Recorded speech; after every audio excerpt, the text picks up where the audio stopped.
The screaming echoed through the first-class cabin, silencing every passenger on board.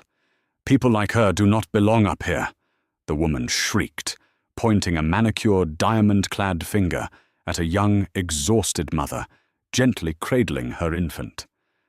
The flight crew rushed down the aisle, visibly terrified of the wealthy socialite throwing the tantrum. But what this arrogant woman didn't know, what no one on Flight 408 could have possibly guessed, was the true identity of the quiet mother's husband. By the time the captain finally intervened, a career-ending twist would leave the entire plane speechless. The sprawling expanse of John F. Kennedy International Airport was a chaotic symphony of rolling suitcases, blaring intercom announcements, and the hurried footsteps of thousands of travelers. For Maya Jenkins, the noise was nothing more than a dull roar in the background of her sheer, unadulterated exhaustion. Maya shifted her weight, adjusting the baby carrier strapped to her chest. Inside it, her 6-month-old son, Leo, was thankfully fast asleep, his tiny chest rising and falling in a steady, peaceful rhythm. Maya gently rested her chin against the top of his soft, curly hair, breathing in the scent of baby lotion and milk. It had been a grueling 48 hours. Packing up their sprawling townhouse in upstate New York, coordinating the movers and finalizing the logistics for their permanent relocation to London had drained every ounce of her energy. She was running on 2 hours of sleep and an iced coffee that had watered down hours ago. All she wanted to do was board the plane, recline her seat, and sleep while they crossed the Atlantic. As she stood near the priority lane at Gate B32, waiting for the boarding announcement for her transatlantic flight, Maya discreetly double-checked her boarding pass. Seat 2, A first class. It was a luxury she rarely indulged in, but her husband had absolutely insisted. "You're moving across the ocean with a baby by yourself, Maya," he had told her over the phone 3 days prior, his voice thick with guilt for not being there to help her pack. "The least I can do is make sure you two are comfortable. I've taken care of everything." Maya smiled faintly at the memory. Her husband was a man of his word. But as she stood near the red velvet ropes of the priority lane, the warm feeling in her chest was abruptly shattered by a sharp, abrasive sigh from right behind her. "Excuse me, are you in the right line?" Maya turned slowly. Standing less than 2 feet away was a woman who looked as though she had been mass-produced in a factory that only made wealthy, entitled antagonists. She appeared to be in her late 50s, her skin tanned to the color of an old leather briefcase pulled tight across her cheekbones. She wore a tailored cream-colored pantsuit that screamed quiet luxury, though the massive interlocking designer logos on her handbag ruined the effect. Her platinum blonde hair was styled in an immovable, voluminous blowout, and her wrists clinked loudly with thick gold bracelets every time she moved. "Yes, I am," Maya replied, her voice polite but firm, turning back toward the gate. The woman whose name Maya would later learn was Brenda Wallace let out a loud, theatrical scoff. It was the kind of noise meant to draw the attention of everyone within a 10-foot radius. "Unbelievable," Brenda muttered, pulling out her smartphone and dialing a number. She held the phone loudly on speaker before pressing it to her ear, making no effort to lower her voice. "Yes, Susan, I'm at the gate. No boarding hasn't started yet, because they have the line completely clogged up. They let absolutely anyone into the priority lane these days. I swear they must be handing out upgrades at the soup kitchen. Yes, darling, an infant. Right in front of me. If that child makes a sound in the cabin, I'm demanding a refund." Maya felt a familiar hot prickle of irritation at the back of her neck. As a black woman navigating affluent spaces, she was no stranger to microaggressions. The suspicious glances in high-end boutiques, the lingering stares at country club dinners, the immediate assumption that she was the nanny rather than the mother. She had survived it all with grace. She took a deep breath, silently repeating her mantra. Do not engage. Do not let her steal your peace. The gate agent, a cheerful young man whose name tag read, Greg, finally picked up the PA microphone. Good evening, ladies and gentlemen. We are now ready to begin boarding. Flight 408 to London Heathrow. At this time, we invite our first-class passengers, as well as those needing extra time to board, to step forward. Maya stepped up to the scanner, holding out her phone. Greg smiled warmly at her, his eyes crinkling as he noticed the sleeping baby. Oh, look at him. Have a wonderful flight, Mrs. Jenkins. Take a left down the jet bridge. Thank you, Greg, Maya smiled, stepping past the desk. Before she could walk 3 paces down the carpeted jet bridge, Brenda pushed her way to the scanner, nearly shoving another passenger aside. Honestly, Brenda snapped at Greg, throwing her passport onto the counter. You really should check their tickets before they get in line. It holds up the actual paying customers. Greg frowned, his cheerful demeanor faltering. Ma'am, she is a paying customer. She's in first class. Brenda let out a short, breathy laugh of pure disbelief. Oh, please. A diversity upgrade, I'm sure. Let's just get this over with. She snatched her ticket back from the bewildered agent and stormed down the jet bridge, her heels clicking aggressively against the metal floor, completely unaware of the storm she was about to walk into. The interior of the Boeing 777's first-class cabin was an oasis of modern aviation luxury. The dim, ambient mood lighting bathed the space in a soft blue hue, and the gentle sounds of instrumental jazz played quietly over the cabin speakers. The seats were massive private pods equipped with sliding doors, plush leather upholstery, and massive entertainment screens. Maya found her suite at 2A. She carefully unbuckled the baby carrier, transferring a still-sleeping Leo into the customized bassinet attachment the airline provided for bulkhead seats. She let out a long, quiet sigh of relief, sinking into the luxurious leather seat. For the first time all day, her shoulders dropped. She accepted a warm, scented towel from a smiling flight attendant named Jenna, wiping her hands and face. The nightmare of moving was behind her. Soon she would be in London. Can I get you something to drink before takeoff? Mrs. Jenkins. Jenna asked, her voice hushed so as not to wake the baby. Sparkling water, or perhaps some champagne. Just water for now, thank you so much, Maya whispered back with a grateful smile. Just as Jenna turned to fetch the water, a loud, dramatic gasp tore through the tranquility of the cabin. Maya looked up. Standing in the aisle, clutching her designer bag, as if she had just stumbled onto a crime scene, was Brenda Wallace. Brenda's eyes darted from the number 2B on the suite, directly across the aisle to Maya, to the baby bassinet, and back again. Her face contorted into a mask of pure, unadulterated disgust. Excuse me, Brenda barked, her voice shattering the quiet ambience. Passengers in rows 1 and 3 craned their necks to see what was happening. Excuse me, flight attendant. Get over here immediately. Jenna hurried back over her professional smile firmly pasted on. Yes, ma'am. How can I help you? Brenda pointed a rigid finger directly at Maya. There has been a colossal mistake. You have seated me right next to... this. Jenna blinked, clearly caught off guard. I'm sorry, ma'am. These are the assigned seats. You are in 2B, and the passenger across the aisle is in 2A. I absolutely refuse to accept that, Brenda hissed, leaning in closer to Jenna, but keeping her volume loud enough for everyone to hear. I paid over $10,000 for this ticket. I fly this airline exclusively. I demand a peaceful sanitary environment. Not only is she bringing a screaming infant into a premium cabin, but look at her. She clearly does not belong here. I want her moved to economy right this instant. Maya felt the blood rush to her face. The word sanitary hung in the air like a foul odor. It was a deliberate, calculated insult steeped in generations of prejudice.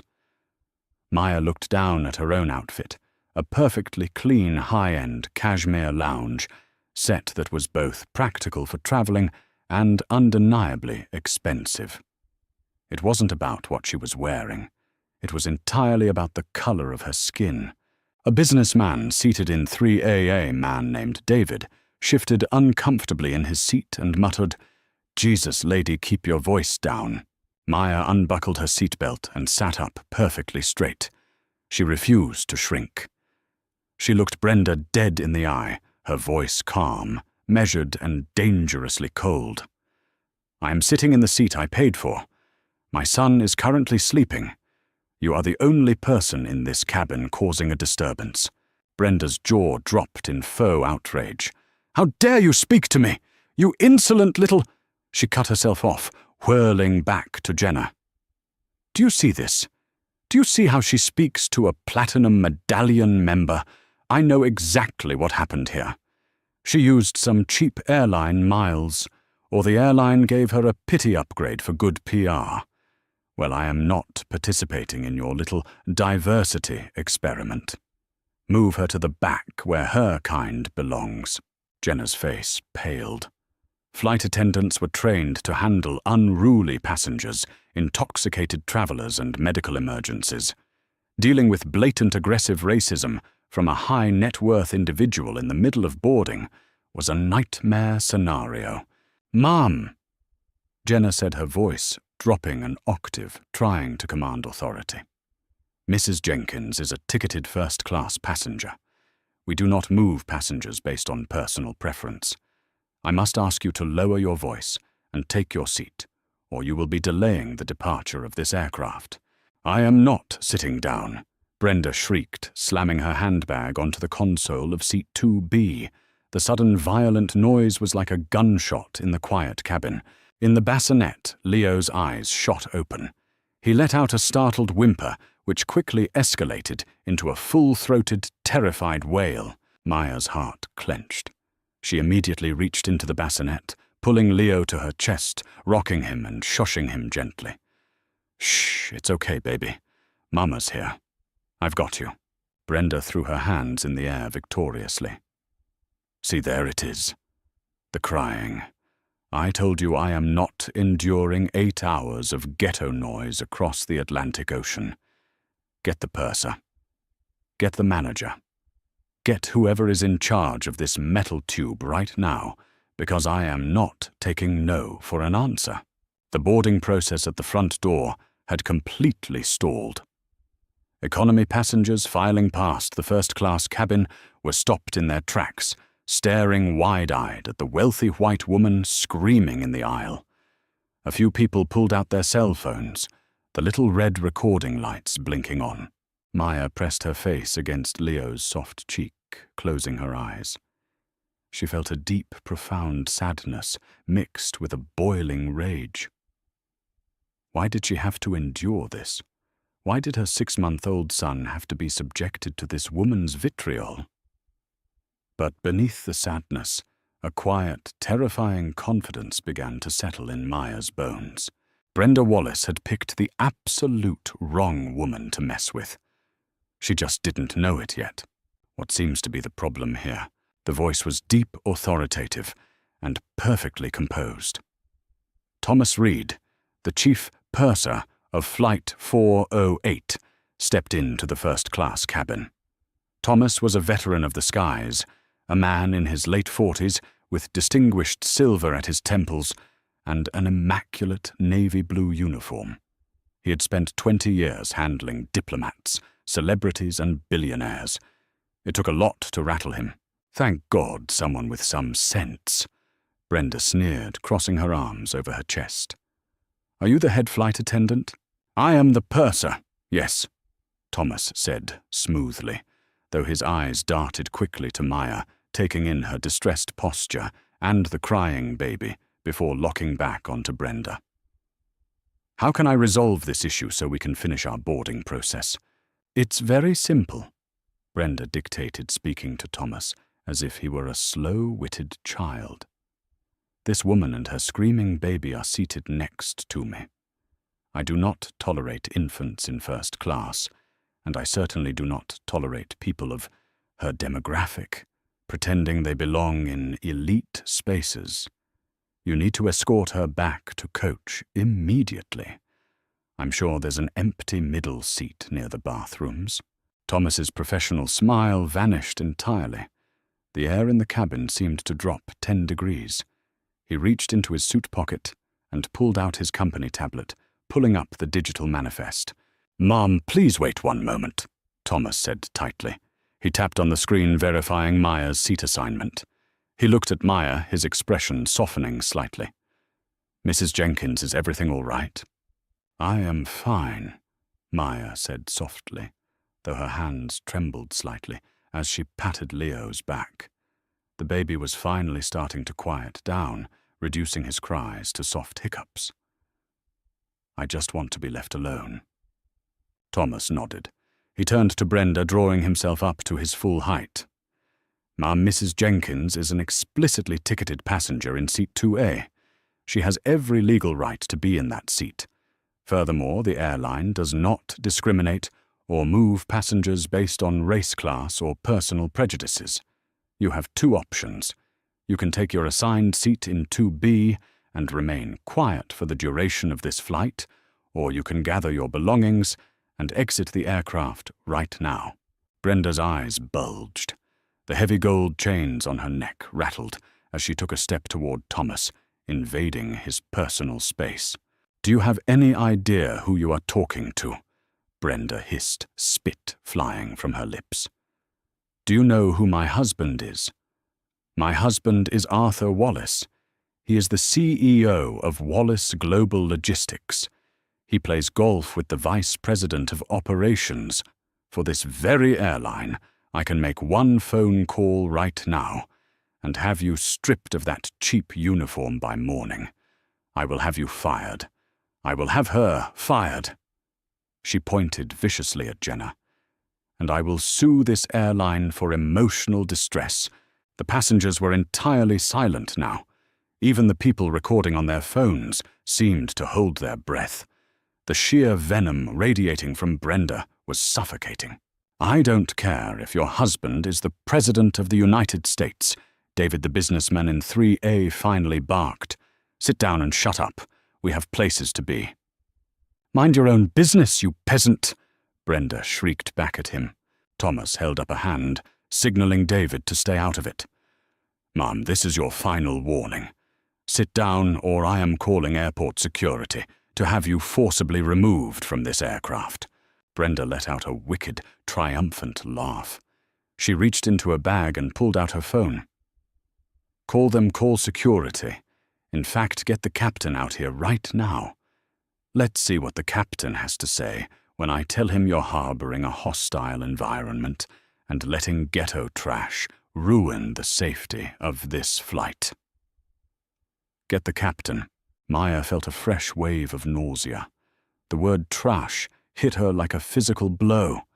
She looked down at Leo, who was staring up at her with wide, innocent brown eyes. "I have to protect him," she thought fiercely. "I cannot let this woman win." "Mr. Reed," Maya said softly, her voice carrying clearly through the tense silence. "If she wants the captain, let her have the captain. Let's get this all on the official record." Thomas looked at Maya, surprised by her calm resolve. He hesitated for a fraction of a second, then nodded. He picked up the interphone on the wall and punched in a code. "Captain Miller, it's Thomas. I need you in the forward cabin immediately. We have a severe passenger disturbance delaying departure." Less than 30 seconds later, the reinforced cockpit door clicked open. Captain James Miller stepped out. He was a tall, imposing man with an authoritative aura that immediately commanded respect. He looked from Thomas to Maya, and finally to Brenda, assessing the threat level in the room. "What is the situation?" Captain Miller asked, his voice a low, no-nonsense rumble. Brenda practically lunged forward, her face twisting into a mask of victimhood. "Captain, thank God you're here. Your crew is completely incompetent.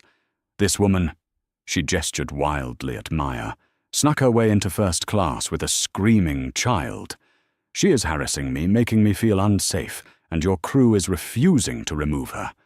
I demand that you have her kicked off this plane immediately. I am a Platinum member, and my husband is Arthur Wallace. I expect preferential treatment. Captain Miller didn't look at Brenda. He didn't even acknowledge her rant. Instead, he reached out and took the digital tablet from Thomas's hands. "You said the passenger in 2A?" the captain asked Thomas quietly. "Yes, sir," Thomas replied. Captain Miller looked down at the tablet.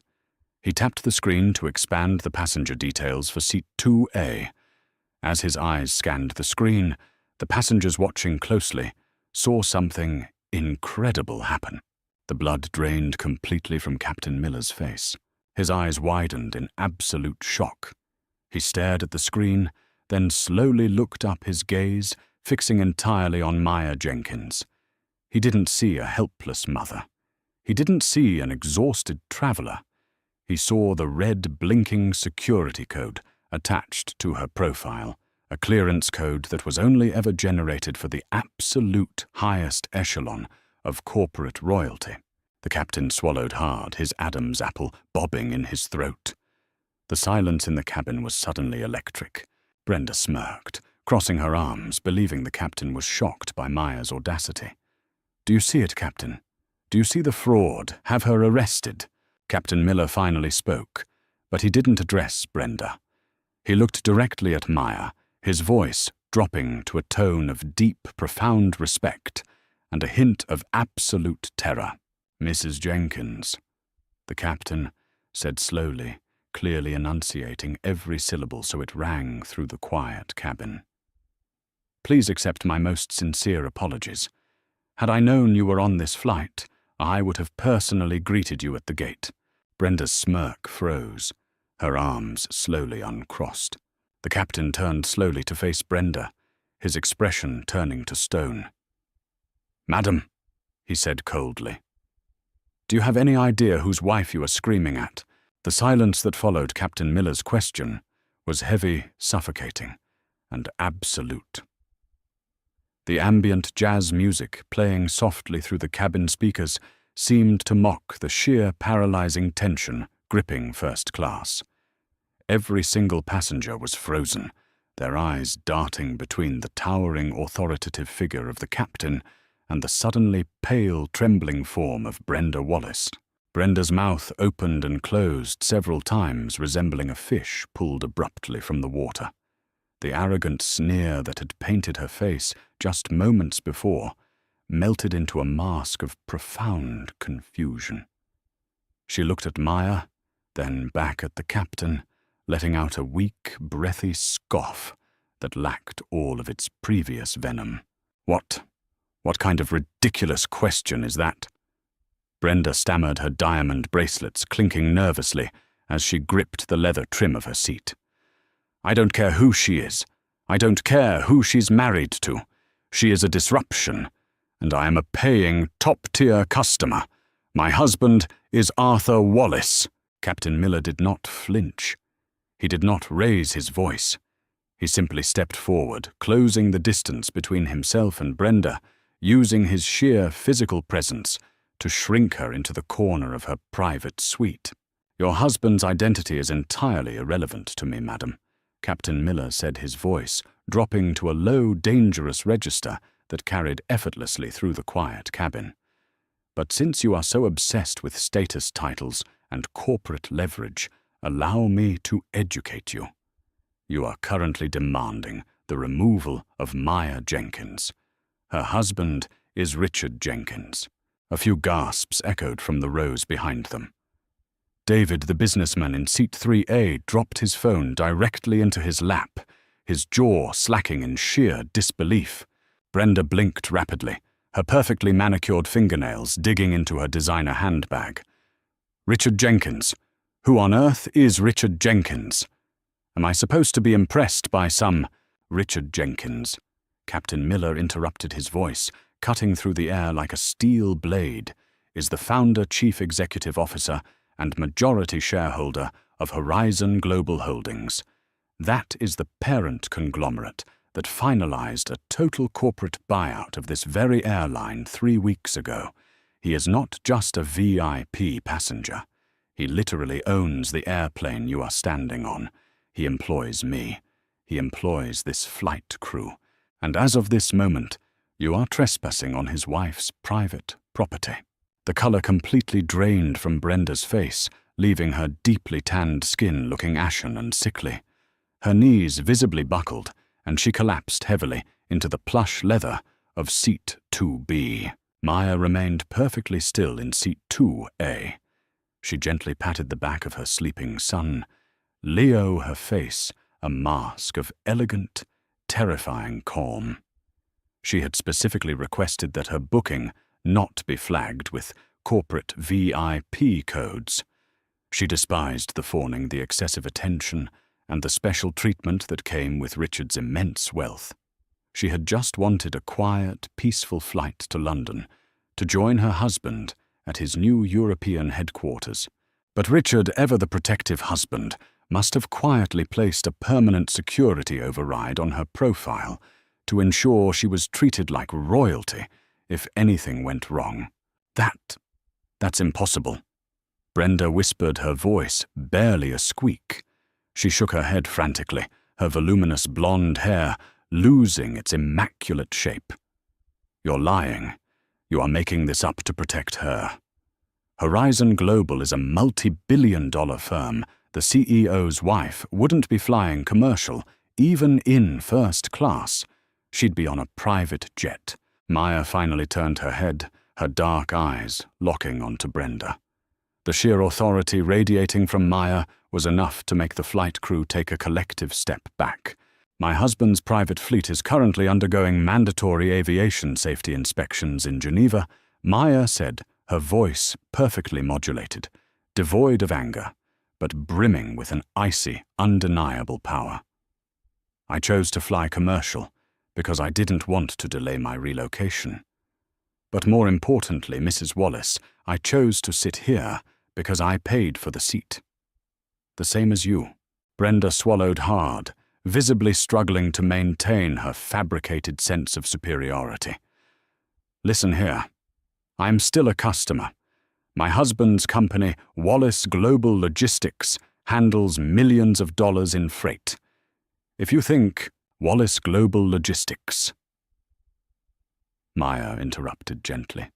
It was the softest she had spoken all evening, yet it struck the cabin like a thunderclap. Maya tilted her head, her gaze piercing right through the crumbling socialite. Headquartered in Chicago, primarily dealing with mid-level transatlantic freight forwarding. Arthur Wallace, Chief Executive. Yes, I am very familiar with your husband's company, Brenda. Brenda's eyes widened in sheer, unadulterated terror. How do you know that? Because, Maya continued, her voice chillingly pleasant, Wallace Global Logistics doesn't actually own its own cargo planes. Your husband leases cargo space from commercial airlines to fulfill his contracts. Specifically, he leases 70% of his total global freight capacity from Vanguard Freight. And Vanguard Freight is a wholly owned subsidiary of Horizon Global Holdings. The silence in the cabin was so absolute that the hum of the aircraft's auxiliary power unit sounded deafening. Last week, Maya went on, casually adjusting the blanket over her sleeping baby. Richard and I were having dinner. He mentioned that Vanguard was reviewing its lowest-performing logistics partners. He noted that Wallace Global had repeatedly failed to meet basic compliance standards and was significantly behind on their lease payments.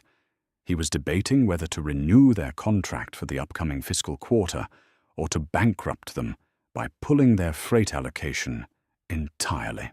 Maya leaned forward slightly, her dark eyes locking onto Brenda's pale, terrified face. I told him to give your husband a grace period.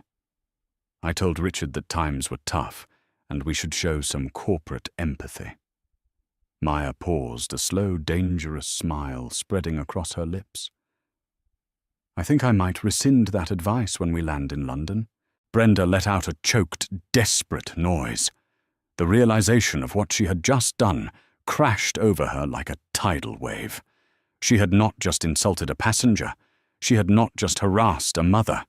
She had viciously, racially, and publicly attacked the wife of the one man who held the entire financial existence of her family in the palm of his hand. You can't do that!" Brenda gasped, clutching her chest as if she were having a heart attack. "You wouldn't." "I don't have to do anything," Maya replied calmly, leaning back into her luxurious seat. "You've done it all yourself." Captain Miller stepped in his posture, rigid with zero tolerance. "Mr. Reed," he said, turning to the chief purser without taking his eyes off Brenda. "Contact terminal security. I want this passenger removed from my aircraft immediately." "Yes, Captain," Thomas replied instantly, stepping toward the interphone. "Wait, no, you can't." Brenda shrieked, her voice cracking in absolute panic. The haughty, entitled woman from the boarding gate was completely gone, replaced by a frantic, hyperventilating mess. "I have a non-refundable ticket. I have a gala to attend in London tomorrow night. You cannot kick me off this plane. Madame, you have created a hostile environment, delayed our departure, and verbally assaulted the wife of the airline's owner." Captain Miller said, his voice dripping with disgust. "You are a severe security risk and a massive liability to this company. You are leaving this aircraft. The only choice you have left is whether you walk off on your own 2 feet, or if the Port Authority drags you off in handcuffs." The passengers in the first-class cabin erupted into a low murmur of absolute approval. David, seated in 3A, let out a loud, highly intentional cough that sounded suspiciously like the word karma. Brenda's hands shook violently as she dug into her oversized designer handbag. "You are all making a massive mistake, I am calling Arthur. Once Arthur speaks to the regional manager, you will all be begging for your jobs." She pulled out her smartphone and jabbed wildly at the screen, putting the phone on speaker mode. The line rang out loudly in the quiet cabin. 1 ring, 2 rings, 3 rings. "Arthur, pick up! Pick up! Pick up!" Brenda chanted, frantically, tears of sheer panic ruining her expensive mascara. On the 4th ring, the call connected. "Oh, Brenda, what is it?" A gruff, deeply exhausted male voice echoed from the phone's speaker. "I'm in the middle of a board meeting. I told you not to call unless it was an absolute emergency." "Arthur, thank God," Brenda wailed, holding the phone up as if it were a shield. "You need to fix this right now. I am on Flight 408 to London, and the flight crew is completely out of control. They are trying to throw me off the plane." A heavy sigh crackled through the speaker. "Brenda, what did you do?" "I didn't do anything," she lied smoothly, her voice pitched high with hysteria. "They sat me next to this terrible woman and her screaming baby. I asked for a simple seat change, and suddenly the captain is threatening me. And the woman Arthur, she's delusional. She claims her husband owns the airline. Brenda, please." Arthur groaned, sounding like a man who had dealt with his wife's public outbursts 1,000 times before. "Just sit down and behave. I don't have time for this. Who does she even think she's married to?" "Some man named Richard Jenkins," Brenda yelled into the phone. "Tell them they are making a mistake, Arthur. Threaten to pull our freight contracts." The line went completely dead silent. 5 seconds passed, then 10. The only sound was the gentle humming of the aircraft's ventilation system. "Arthur," Brenda squeaked. When Arthur Wallace finally spoke, his voice was no longer gruff or annoyed. It was small. It was trembling. It sounded like the voice of a man who had just watched his entire life burn to the ground. Brenda Arthur whispered, the audio crackling slightly. "Tell me you are joking. Please God, tell me you are making a twisted joke. I'm not joking. Tell them to back off." Brenda listened to me very carefully. Arthur said, his voice rising in sheer, unadulterated panic. "Richard Jenkins is the CEO of Horizon Global. He holds the leases for 70% of our cargo fleet. We missed our last 2 payments, Brenda. We are functionally bankrupt on paper. I have been begging his office for a meeting for 3 weeks to restructure our debt. If he pulls those leases, we lose the company. We lose the house in the Hamptons. We lose everything. Brenda stood frozen, the phone trembling near her chin. But she was in the priority line. She had a baby. "Did you insult her?" Arthur screamed, losing all semblance of professional composure. His voice echoed violently through the first-class cabin, loud enough for every passenger to hear. "Brenda, what did you say to Maya Jenkins?" Before Brenda could formulate a response, heavy footsteps echoed down the jet bridge. 2 large, heavily armed officers from the Port Authority Police Department stepped onto the aircraft, followed closely by a frowning gate agent. The officers wore tactical vests, their radios crackling with dispatch chatter. They took one look at the chief purser, who silently pointed a finger directly at Brenda Wallace. "Ftwas." "Ma'am." The lead officer said, his voice authoritative and utterly bored, projecting the demeanor of a man who dealt with entitled passengers every single day. "Grab your bags. You're coming with us." "Arthur." Brenda shrieked into the phone, genuine tears finally spilling over her cheeks. "Arthur, the police are here. Do something." "I am calling my divorce attorney," Arthur replied coldly.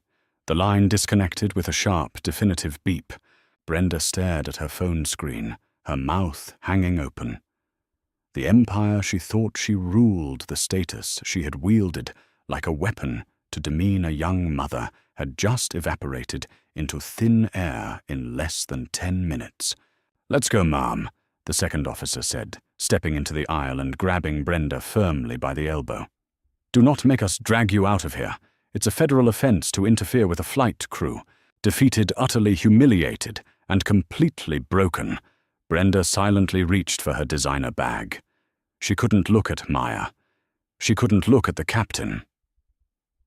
As the police officers marched her down the aisle, escorting her out of the first-class cabin and toward the exit door, a sound erupted from the back of the plane.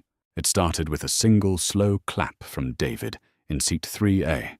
Within seconds, the entire first-class cabin and half of the economy passengers who had witnessed the initial altercation joined in. A thunderous wave of applause echoed through the aircraft. Passengers cheered, some raising their glasses of complimentary champagne, as Brenda Wallace was marched off the plane in complete disgrace. Maya Jenkins did not clap. She did not smile. She simply looked down at her beautiful, perfect son, who was sleeping peacefully in his bassinet, entirely unaware of the chaos that had just transpired. Maya leaned down and pressed a soft kiss to his forehead. "Everything is okay, my love," she whispered softly. "We're going home." Captain Miller stood by Maya's suite, a warm, genuine smile finally breaking through his stoic exterior. "Mrs. Jenkins, on behalf of the entire crew, I apologize for the delay. We will be closing the boarding doors immediately and getting you to London. If you need absolutely anything, just the sparkling water, Captain." Maya smiled warmly, her terrifying corporate aura vanishing, replaced once again by the exhausted, grateful mother. "And maybe close the suite door. I'd really love to get some sleep." "Consider it done, ma'am," Captain Miller said, offering a crisp, respectful bow before turning back toward the cockpit. As the massive Boeing 777 pushed back from the gate, soaring into the night sky toward a new beginning, Maya closed her eyes, wrapping herself in the luxury of peace, quiet, and justice. Down below, in a sterile airport holding room, a ruined woman sat alone, learning the hardest lesson of her life. You never know who you are standing next to in line. While Flight 408 soared peacefully over the dark expanse of the Atlantic Ocean, a catastrophic tempest was making landfall in Chicago. Arthur Wallace stood by the floor-to-ceiling windows of his corner office on the 42nd floor of the Wallace Global Logistics Building. The glittering skyline of the city, usually filled him with a sense of untouchable power, a daily reminder of the empire he had built over 3 decades. Tonight, however, the city lights looked like a million mocking eyes. The phone call with his wife had ended 20 minutes ago, but his hands were still shaking violently. He stared down at the blinking light of his desk phone. It was 11:45 p.m. The executive floor was completely empty, save for the hum of the HVAC system and the distant sirens echoing from the streets below. Arthur's office doors suddenly burst open. William Davies, the chief financial officer of Wallace Global, stood in the doorway, breathing heavily. William was still wearing his pajamas under a hastily thrown-on trench coat, his hair disheveled, clutching a sleek silver laptop like it was a live grenade. "William," Arthur croaked, his voice raw. "Tell me you fixed it. Tell me you got hold of Vanguard Freight's regional director." William slowly shook his head, walking into the room and dropping the laptop heavily onto Arthur's mahogany desk. He didn't say a word. He simply turned the screen toward Arthur and hit the spacebar. Arthur leaned in. The video playing on the screen was shaky, clearly recorded on a cell phone from behind a first-class airplane seat. "I do not tolerate infants in first class, and I certainly do not tolerate people of her demographic pretending they belong in elite spaces." Brenda's shrill, unmistakable voice blasted from the laptop speakers. Arthur watched in sheer paralyzed horror as his wife's face, twisted in a mask of hideous aristocratic disgust, filled the screen. He watched her scream at the flight attendant. He watched her demean the quiet, elegant woman holding a baby. He watched her sneer the name of his company, wielding it like a weapon of mass destruction. "My husband is Arthur Wallace. He is the CEO of Wallace Global Logistics. I can make one phone call and have you stripped of that cheap uniform by morning." William paused the video, the silence in the office returning with a suffocating weight. "Who sent you this?" Arthur whispered, feeling the blood completely drain from his face. "Where did you get this video?" "William, I didn't get it from anyone, Arthur." William said, his voice trembling with a mixture of rage and sheer panic. "I got it from the internet. The passenger in seat 3A uploaded it to Twitter and TikTok 15 minutes after the flight pushed back from the gate." "Arthur, it already has 4 million views. It's trending at number 1 nationwide. They are calling her First Class Brenda. The comments are a war zone, and 90% of them are tagging our corporate accounts." Arthur gripped the edge of his desk, his knuckles turning stark white. He felt a sharp, shooting pain in his chest as the reality of the situation locked into place. "That's not even the worst part," William continued, pulling a folded piece of paper from his coat pocket and slamming it onto the desk. 10 minutes ago, I received an encrypted, automated email from the legal department of Horizon Global Holdings. It wasn't a negotiation, Arthur. It was a formal declaration of severance. Arthur snatched the paper with trembling fingers. His eyes darted over the heavy legal jargon, landing on the bolded text at the bottom of the page. "Our immediate termination of lease agreements. Morals and conduct. Clause violation." "Richard Jenkins didn't even wait for the plane to land," William said grimly, sinking into one of the leather visitor chairs. "His legal team triggered the morality clause in our freight contracts. Because Brenda publicly identified herself as a representative of this company while engaging in discriminatory harassment, Horizon Global has unilaterally voided all 70 of our aircraft leases effective at midnight. We have freighters grounded in Frankfurt, Tokyo, and New York. The cargo is rotting on the tarmac, Arthur. We are done." Arthur collapsed into his executive chair, the paper slipping from his fingers to the floor. His life's work, a billion-dollar logistics empire completely annihilated in less than 60 minutes, because his wife could not tolerate sitting across the aisle from a black woman in first class. "Call the crisis PR firm." Arthur managed to choke out, his vision blurring. "Draft a statement condemning her actions. We need to spin this. Spin this." William laughed, a harsh, humorless sound that echoed in the cavernous office. "Arthur, we missed 2 payments last quarter. Our stock price was already hanging by a thread. By the time the markets open tomorrow morning, shares of Wallace Global are going to freefall into penny stock territory. The board is calling an emergency session at 6 a.m. They are going to demand your immediate resignation to appease Jenkins, and then they are going to file for Chapter 11 bankruptcy." Arthur stared blankly at the wall. The silence was absolute. "What do you want me to do, Arthur?" William asked softly. Arthur slowly reached for his cell phone. He opened his contacts and scrolled past his crisis managers, past his board members, and stopped on the name of his personal attorney. "Call the board," Arthur said, his voice terrifyingly calm, completely devoid of the panic that had gripped him moments before. "Tell them I will step down voluntarily if they secure the pensions of the warehouse workers. As for me, I need to make a phone call." To who, William asked. "To my divorce lawyer."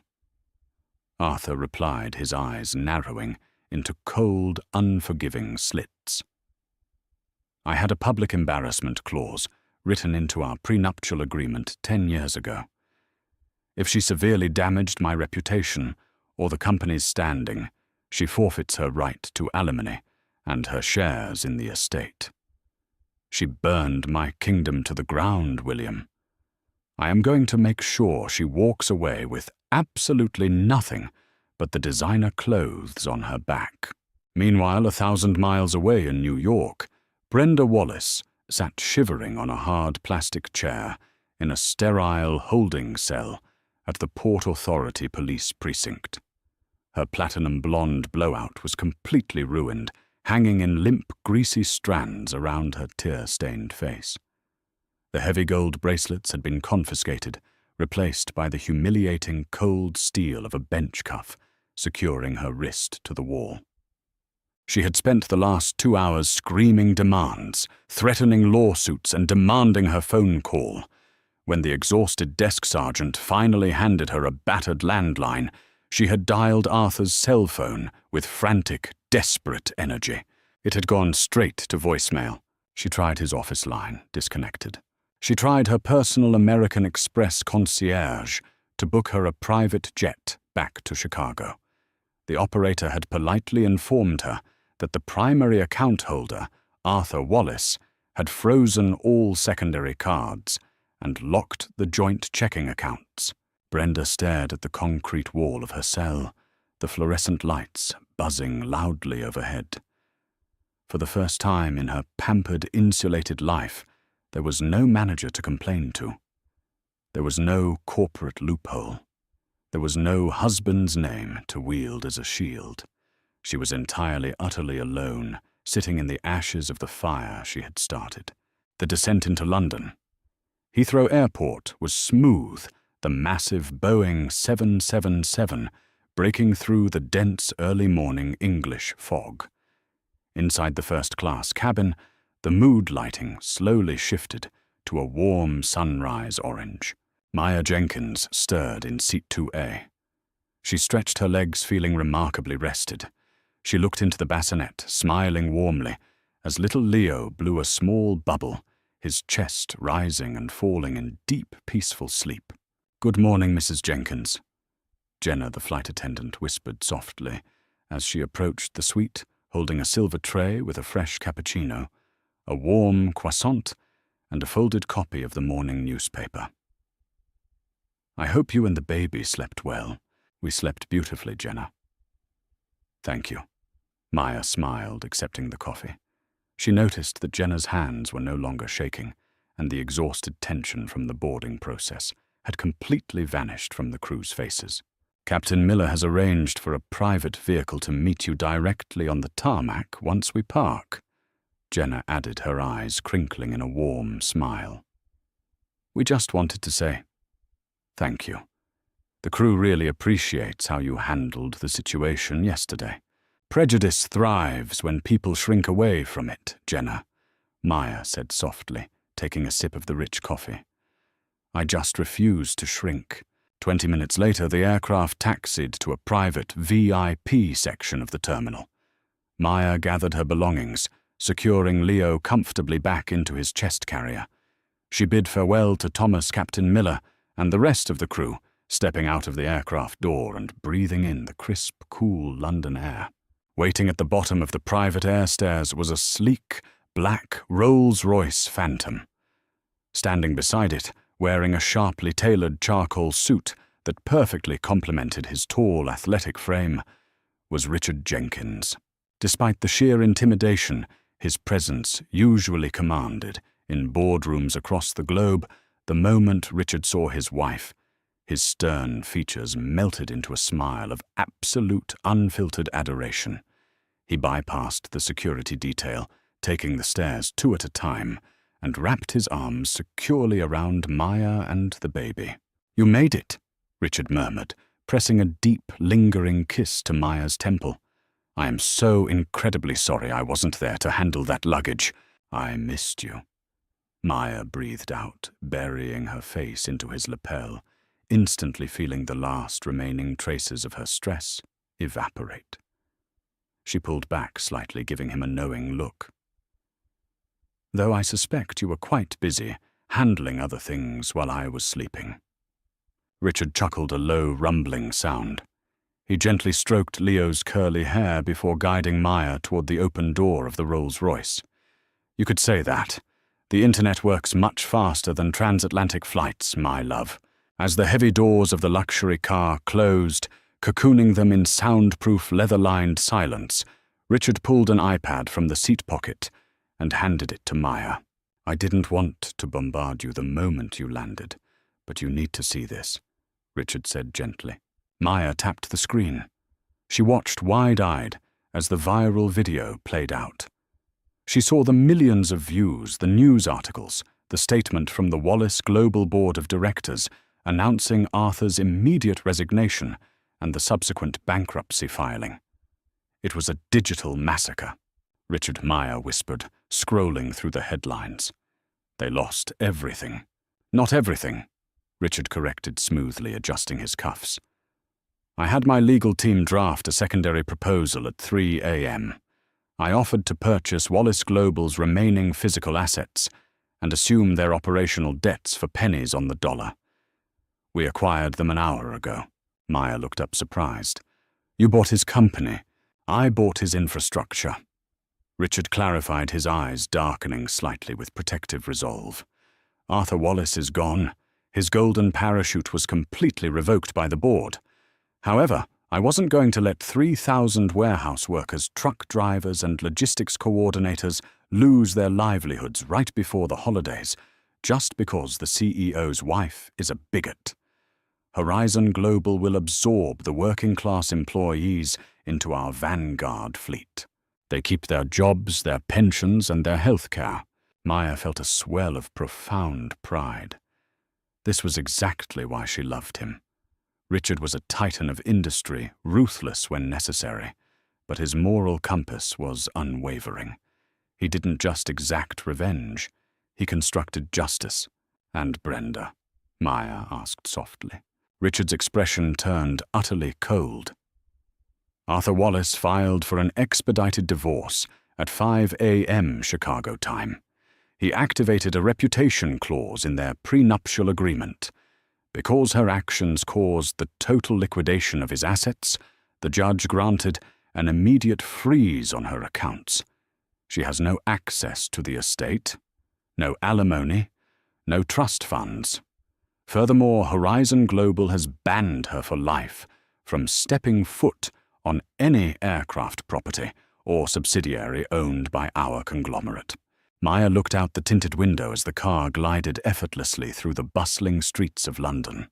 The fog was lifting, revealing the beautiful historic architecture of their new home city. She thought back to the boarding gate, to the sheer entitlement radiating from Brenda as she complained about the soup kitchen upgrades, to the horrifying moment she demanded Maya be sent to the back of the plane. Brenda had weaponized her wealth and her husband's status to crush a woman she deemed beneath her. In a poetic, almost terrifying twist of fate, that exact weapon had been turned around, entirely dismantling her own life. "Are you okay?" Richard asked, his voice tender, gently pulling Maya from her thoughts. He reached across the center console, taking her hand and interlacing their fingers. Maya looked down at her sleeping son, then back to her husband. A serene, unshakable peace settled over her heart. The world could be cruel, loud, and brutally unfair. But she had stood her ground. She had protected her peace, her child, and her dignity. "I am—" Maya smiled, resting her head against Richard's shoulder as the car merged onto the highway. "I really am. Now please tell me you hired someone to unpack the boxes at the new house." Richard laughed, kissing the top of her head. "I hired a team of 20. You won't have to lift a finger." As the sun finally broke through the clouds, bathing the London skyline in a brilliant golden light, Maya Jenkins closed her eyes. Justice had been served cold and absolute, and her new life was just beginning. Did you love this story of instant karma and ultimate justice? The world is full of people who think wealth and status give them the right to treat others terribly, but sometimes they mess with the exact wrong person. If you enjoyed watching Brenda get exactly what she deserved, make sure to like this video, share it with your friends who love a satisfying revenge story, and subscribe to our channel. Don't forget to hit the bell icon so you never miss out on our daily dramatic stories. Let us know in the comments, what would you have done if you were in Maya's shoes? See you in the next video.